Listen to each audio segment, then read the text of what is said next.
Hello guys, good evening सभी को।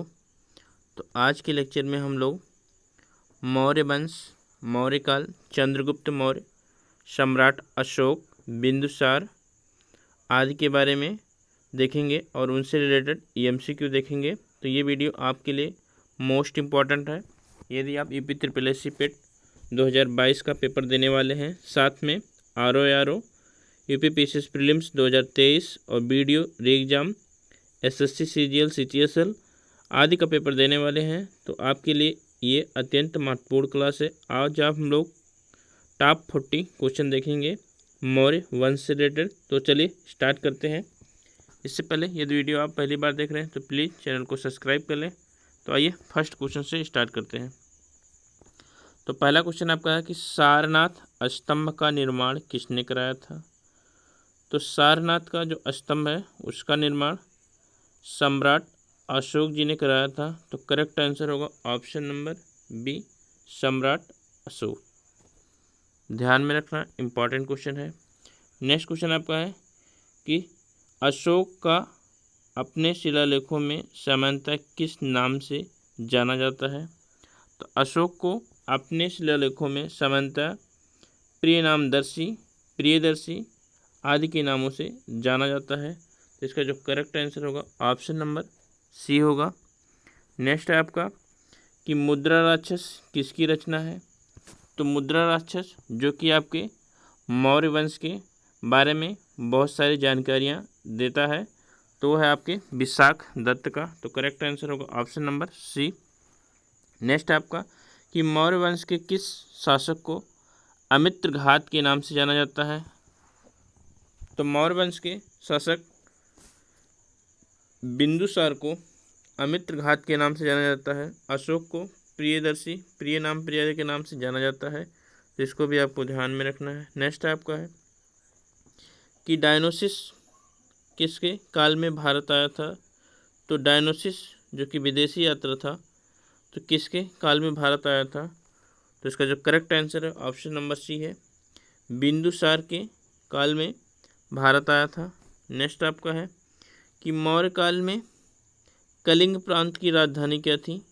तो कलिंग जो प्रांत है उसकी राजधानी थी आपकी तोसली। तो जो करेक्ट आंसर होगा ऑप्शन नंबर सी होगा, तोसली। तो आपके क्वेश्चन नंबर 7 देखते हैं। तो क्वेश्चन नंबर 7 है कि कौटिल्य की पुस्तक अर्थशास्त्र है एक। तो कौटिल्य की पुस्तक जो अर्थशास्त्र है, तो वास्तव में वो अर्थशास्त्र की पुस्तक तो है नहीं, तो क्या है उसके बारे में पूछा गया है। तो इसका जो करेक्ट आंसर है वो है आपका शासन के सिद्धांतों की पुस्तक है। तो एक राजनीति शास्त्र है, तो एक राजनीति की पुस्तक है। तो करेक्ट आंसर होगा ऑप्शन नंबर डी, ध्यान में रखना। नेक्स्ट आपका कि गुजरात चंद्रगुप्त मौर्य के साम्राज्य में सम्मिलित था, यह प्रमाणित होता है। तो किस से प्रमाणित होता है कि गुजरात जो है वो चंद्रगुप्त मौर्य के साम्राज्य में सम्मिलित था, उसके बारे में क्वेश्चन है। तो करेक्ट आंसर होगा आपकी जो गुजरात का है रुद्रदामन के जूनागढ़ लेक से आपको प्रमाणित होता है कि चंद्रगुप्त मौर्य का साम्राज्य गुजरात तक भी था। तो करेक्ट आंसर होगा option number B. Next question आपका है कि चंद्रगुप्त मौर्य ने सेल्यूकस को किस वर्ष में पराजित किया था। तो कब पराजित किया। तो इसका करेक्ट आंसर आपका 305 ईस्वी पूर्व में। तो correct answer option number D है। नेक्स्ट आपका कि निम्नलिखित में से कौन सा स्रोत मौर्य के नगर प्रशासन, किसका नगर प्रशासन का विस्तृत विवरण प्रस्तुत करता है। तो मेगास्थनीज की इंडिका जो बुक है वो मौर्य वंश के नगर प्रशासन का विस्तृत वर्णन प्रस्तुत करता है। तो नगर प्रशासन का मेगास्थनीज, कौटिल्य का उसके राजनीति शासन प्रशासन का, तो वहाँ से आपको ध्यान में रखना है। नेक्स्ट आपका है कि किसके शासनकाल में मेगास्थनीज भारत आया था। जो मेगास्थनीज है जिसकी पुस्तक इंडिका है वो चंद्रगुप्त मौर्य के समय भारत आया था। तो करेक्ट आंसर होगा ऑप्शन नंबर डी। नेक्स्ट आपका है कि भारत में आने वाले विदेशियों का सही क्रम है। तो सबसे पहले कौन आया था उसके बारे में पूछा गया है। तो सबसे पहले आपका मेगास्थनीज आया था जो कि मौर्य वंश में आया था। नेक्स्ट आपका फाहियान आया था जो कि चंद्रगुप्त द्वितीय के शासनकाल में आया था, गुप्त वंश। नेक्स्ट आपका है ह्वेनसांग, तो ह्वेनसांग हर्षवर्धन के समय। इसके बाद लास्ट में आपका इत्सिंग आता है, तो आपको ध्यान में रखना है। सबसे पहले आपका मेगास्थनीज, फिर फायान, फिर ह्वेनसांग, फिर इत्सिंग। तो करेक्ट आंसर होगा option number D. Next question देख लेते हैं, क्वेश्चन नंबर 13। कि अशोक के शिलालेखों को पढ़ने वाला प्रथम अंग्रेज था। तो 1837 के आसपास अशोक के शिलालेख को जो सर्वप्रथम पढ़ा था वो किसने, तो जेम्स प्रिंसेप ने। तो इसको आपको ध्यान में रखना है। तो अशोक के शिलालेख को पढ़ने वाला प्रथम जो था वो था जेम्स प्रिंसेप। नेक्स्ट क्वेश्चन देख लेते हैं। सम्राट अशोक का कौन सा शिलालेख उत्तराखंड में स्थित है। तो सम्राट अशोक का जो शिलालेख है आपका कालसी, वो उत्तराखंड में स्थित है। तो करेक्ट आंसर होगा option number C, Kalsi. Next question आपका है कि कलिंग युद्ध विजय का वर्णन किस शिलालेख में है। तो कलिंग युद्ध विजय का वर्णन जो है आपके शिलालेख नंबर 13 में है। तो आपको ध्यान में रखना है। नेक्स्ट आपका है कि अशोक स्तंभ के शीर्ष फलक में किस जानवर का चित्र नहीं है। तो शीर्ष जो फलक है उसमें किस जानवर का चित्र नहीं है उसके बारे में पूछा गया है। तो आपके आंसर होगा ऑप्शन नंबर सी, बाघ का नहीं है। तो इसका आंसर है ऑप्शन नंबर सी। नेक्स्ट आपका, बराबर पहाड़ियों का निर्माण किसने कराया था। तो बराबर की पहाड़ियाँ जो कि आजीवक संप्रदाय के लिए अशोक ने बनवाया था और ये आपके बिहार में है। तो करेक्ट आंसर होगा option number C, Ashok. Next आपका कि तृतीय बौद्ध संगीत का आयोजन किसके शासन काल में हुआ था। तो इसका हमने ट्रिक बताया था कि अका अक। तो आपको ध्यान में रखना है अका अक। तो आ से अजातशत्रु, का से कालाशोक, आ से अशोक, का से कनिष्क। तो आपको ध्यान में रखना है कि तृतीय पूछा गया है तो तृतीय किसका है, तो अशोक का है। तो correct answer option number B है। नेक्स्ट है आपका कि अशोक ने धर्म महापात्र की नियुक्ति किस बृहद शिलालेख में की है।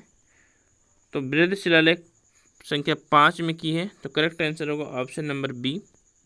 नेक्स्ट आपका है कि मौर्य काल में शिक्षा का सर्वाधिक प्रसिद्ध केंद्र था, वो कौन था। तो शिक्षा का जो प्रसिद्ध केंद्र था वो था आपका तक्षशिला। गुप्त काल में आपका नालंदा है। तो इसको भी आपको ध्यान में रखना है। नेक्स्ट आपका है अशोक के निम्नलिखित शिलालेखों में से किस में दक्षिण भारतीय राज्यों का उल्लेख है। तो अशोक का जो द्वितीय शिलालेख है उसमें दक्षिण भारत के राज्यों का उल्लेख है। तो करेक्ट आंसर होगा ऑप्शन नंबर सी। नेक्स्ट आपका कि भारत का प्रथम अस्पताल एवं औषधि विभाग निर्माण कराया था किसने। तो ये आपके अशोक जी ने कराया था। तो करेक्ट आंसर होगा ऑप्शन नंबर डी, सम्राट अशोक ने। नेक्स्ट आपका कि किसके शासनकाल में डिमेकस भारत आया था। तो डिमेकस जो भारत आया था वो बिंदुसार के शासनकाल में आया था। तो correct answer option number C है। नेक्स्ट है आपका कि चंद्रगुप्त मौर्य का जो महल है जिसको राजप्रसाद कहा जाता है, जो महल है वो किससे बना है। तो चंद्रगुप्त मौर्य का जो राजप्रसाद महल है वो है आपका लकड़ी से बना। तो करेक्ट आंसर है ऑप्शन नंबर सी। नेक्स्ट है आपका सेल्यूकस को किस शासक ने हराया था। तो अभी हमने बताया था कि 305 ईस्वी पूर्व में सेल्यूकस को चंद्रगुप्त मौर्य ने हराया था। तो करेक्ट आंसर होगा ऑप्शन नंबर बी। नेक्स्ट है आपका कि सांची का स्तूप किस शासक ने बनवाया था। तो सांची का स्तूप आपके जो मध्य प्रदेश में है सम्राट अशोक ने बनवाया था। तो correct answer option number D है। नेक्स्ट क्वेश्चन आपका निम्नलिखित में से कौन सा अभिलेख खरोष्टी लिपि में लिखा गया है। तो कौन सा अभिलेख खरोष्टी लिपि में लिखा गया है। तो करेक्ट आंसर होगा आपका शाहबाजगढ़ी। नेक्स्ट है आपका कि निम्नलिखित में से किस एक अभिलेख में अशोक के व्यक्तिगत नाम का उल्लेख मिलता है। तो अशोक का जो मास्की अभिलेख है तो उसमें अशोक के व्यक्तिगत नाम का उल्लेख मिलता है। तो करेक्ट आंसर है आपका ऑप्शन नंबर सी। नेक्स्ट है आपका कि अशोक ने स्वयं को मगध का सम्राट किस स्तंभ लेख में कहा है। तो जो भारभू स्तंभ लेख है राजस्थान का, उसमें अशोक ने स्वयं को मगध का सम्राट कहा है, तो करेक्ट आंसर होगा ऑप्शन नंबर ए। नेक्स्ट है आपका कि अशोक के अभिलेखों में किस दक्षिण भारत राज्य का उल्लेख नहीं है, तो अशोक के अभिलेखों में सातवाहन का उल्लेख नहीं है, तो करेक्ट आंसर होगा सातवाहन, गौतमीपुत्र, सातकर्णी। नेक्स्ट क्वेश्चन देख लेते हैं कि अशोक के समकालीन तुर्मे में कहाँ का राजा था, तो तुर्मे कहाँ का राजा था उसके बारे में पूछा गया है। तो अशोक के समकालीन तुर्मे कहाँ का राजा था, तो करेक्ट आंसर होगा ऑप्शन नंबर बी, मिस्र का। नेक्स्ट क्वेश्चन आपका है कि किस के शासनकाल में मेगास्थनीज भारत आया था, तो मेगास्थनीज जो है किसके शासनकाल में भारत आया था, तो चंद्रगुप्त मौर्य के शासनकाल में। ये क्वेश्चन आपका रिपीट हो गया है। नेक्स्ट क्वेश्चन आपका है कि नागार्जुनी पहाड़ी का निर्माण किस शासक ने कराया था, तो नागार्जुनी पहाड़ी और बराबर की पहाड़ियाँ दोनों बिहार में हैं। नागार्जुनी पहाड़ी का निर्माण आपके दशरथ ने कराया था, तो करेक्ट आंसर होगा आपके सी। और बराबर की पहाड़ियाँ अशोक ने कराया था, तो आपको ध्यान रखना है। नेक्स्ट आपका है कि बराबर की पहाड़ियाँ किस राज्य में है, बराबर की पहाड़ी गुफा जो है वो किस राज्य में है, तो करेक्ट आंसर होगा आपका बिहार राज्य में है।